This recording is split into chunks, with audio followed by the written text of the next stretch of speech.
بسم اللہ الرحمن الرحیم۔ السلام علیکم عزیز طالبات، ہم اپنے آج کے لیکچر میں ہجرت مدینہ کے اسباب یا ہجرت مدینہ کی وجوہات کا جائزہ لیں گے۔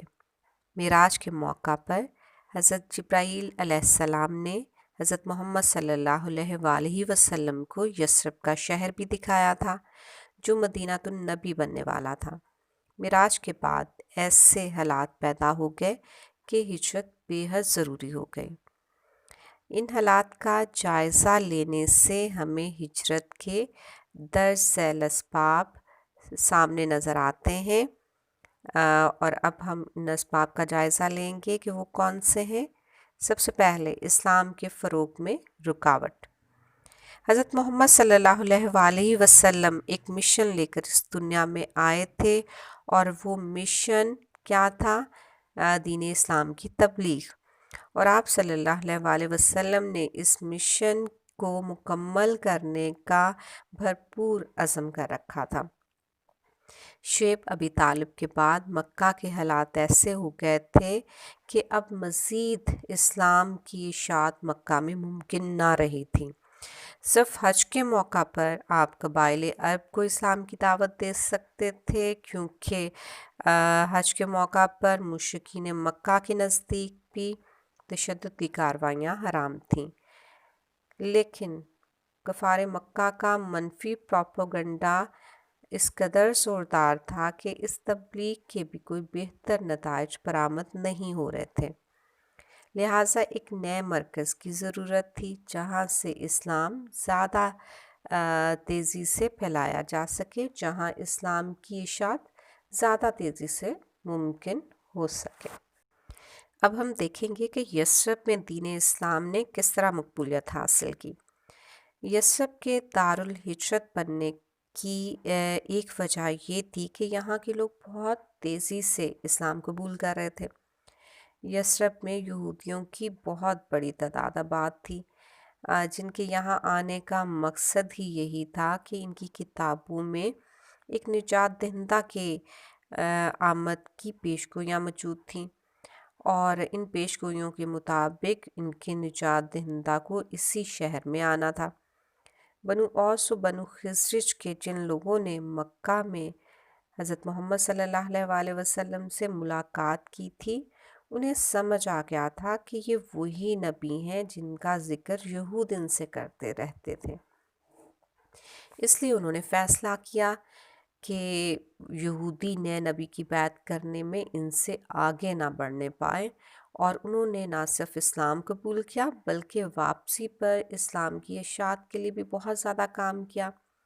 حضرت مصعب بن عمیر رضی اللہ عنہ کو معلم اسلام بنا کر بھیجا گیا، تو ان کی کوششیں بے حد کامیاب ہوئیں، اور بہت سے بااثر لوگوں نے اسلام قبول کر لیا، جن میں سعد بن معاذ رضی اللہ عنہ اور اسید بن حضیر رضی اللہ عنہ جیسے سردار بھی شامل تھے۔ بیعت عقبہ ثانی اور اہل یثرب کی دعوت ہجرت۔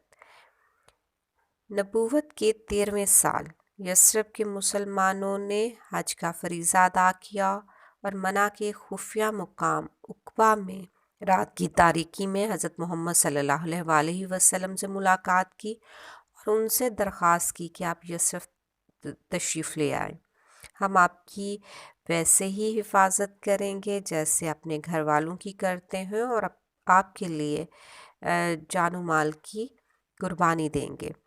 آپ صلی اللہ علیہ وآلہ وسلم کے چچا عباس جو بھی مسلمان نہیں ہوئے تھے وہ بھی اس موقع پر موجود تھے۔ اہل یثرب کا جوش و جذبہ قابل قدر تھا، اس لیے آپ صلی اللہ علیہ وآلہ وسلم نے یثرب کی طرف ہجرت کا فیصلہ فرمایا۔ حضرت خدیجہ رضی اللہ عنہا اور حضرت ابو طالب کی وفات۔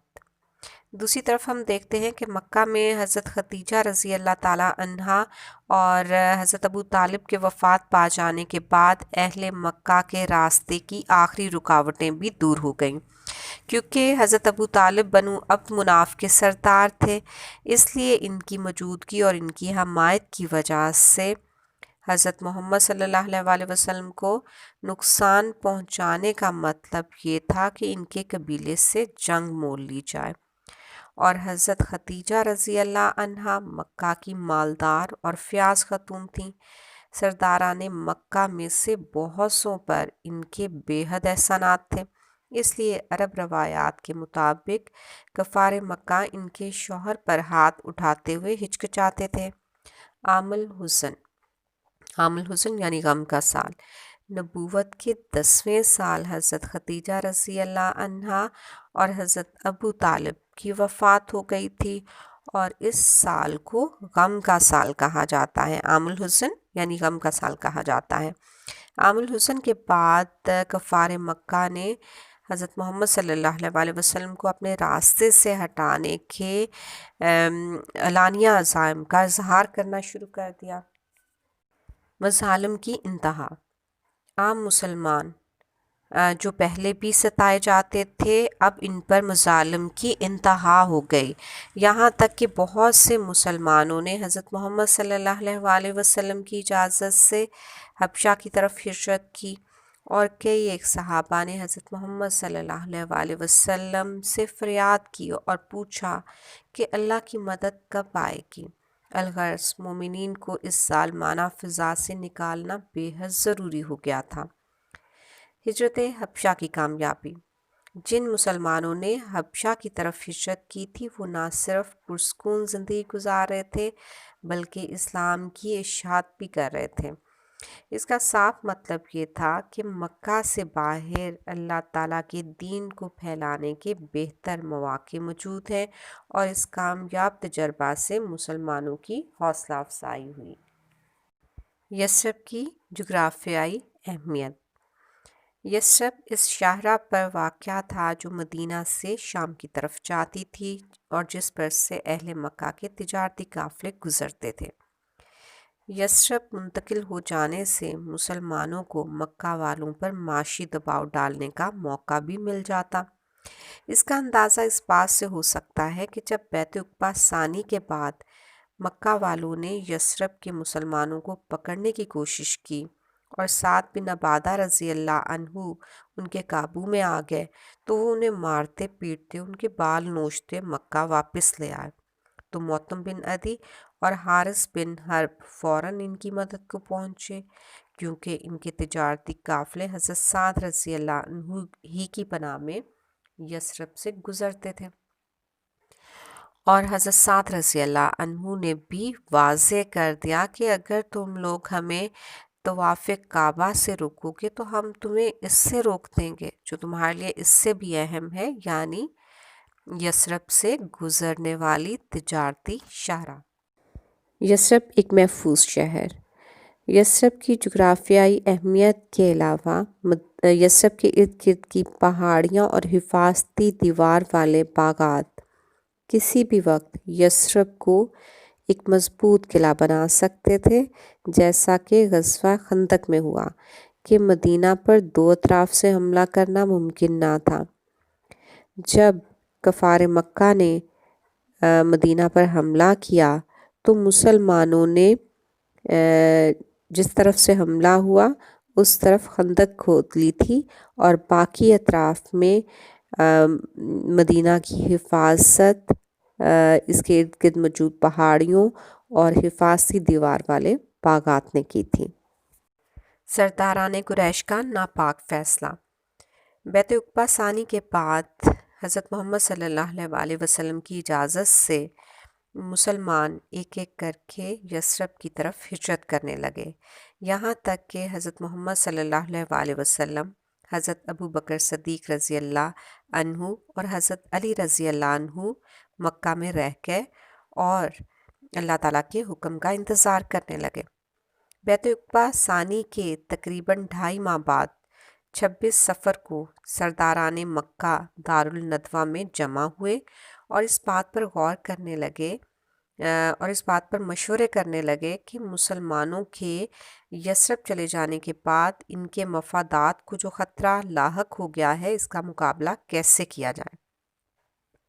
اس اجلاس میں شیطان بھی نجد کے ایک شیخ کے روپ میں اس محفل میں موجود تھا، اور اس مجلس میں جو پہلی تجویز آئی وہ یہ تھی کہ حضرت محمد صلی اللہ علیہ وآلہ وسلم کو جلا وطن کر دیا جائے۔ شیطان جو نجدی شیخ کے روپ میں تھا، اس نے کہا کہ یہ تجویز درست نہیں، کیونکہ حضرت محمد صلی اللہ علیہ وآلہ وسلم جہاں جائیں گے لوگوں کو اپنا ہمنوا، اپنا حمایتی بنا لیں گے اور تم پر حملہ کر کے تمہیں مغلوب کر لیں گے۔ ایک سردار ابو البختری نے تجویز پیش کی کہ انہیں بیڑیوں میں جکڑ کر قید میں رکھا جائے اور ان کی موت کا انتظار کیا جائے۔ شیخ نجدی نے کہا کہ یہ تجویز بھی صحیح نہیں، آپ صلی اللہ علیہ وسلم کے ساتھ ہی آپ کو اپنی جان پر کھیل کر بھی چھڑا لیں گے۔ بالآخر ابو جہل نے یہ تجویز پیش کی کہ تمام قبیلوں میں سے ایک ایک جوان لے کر ایک دستہ تیار کیا جائے جو رات کو حضرت محمد صلی اللہ علیہ وآلہ وسلم کے مکان کو گھیرے میں لے لیں، اور جب صبح وہ نماز کے لیے باہر نکلیں تو سب مل کر ان پر حملہ کر دیں اور انہیں ختم کر دیں۔ بنو عبد مناف باقی سب قبیلوں کے خلاف لڑنے کی پوزیشن میں نہیں ہیں، اس لیے وہ خون بہا لے کر چپ ہو جائیں گے۔ شیطان نے کہا کہ یہ بالکل صحیح تجویز ہے، اس کے علاوہ باقی سب تجویزیں بیکار ہیں۔ اللہ تعالیٰ کا حکم، اس ناپاک سازش میں جو رات حملے کے لیے طے کی گئی، اسی رات اللہ تعالیٰ نے حضرت محمد صلی اللہ علیہ وآلہ وسلم کو مکہ سے مدینہ ہجرت کا حکم دیا، اور آپ صلی اللہ علیہ وآلہ وسلم حضرت ابو بکر صدیق رضی اللہ عنہ کے ساتھ مکہ سے مدینہ کی طرف روانہ ہوئے۔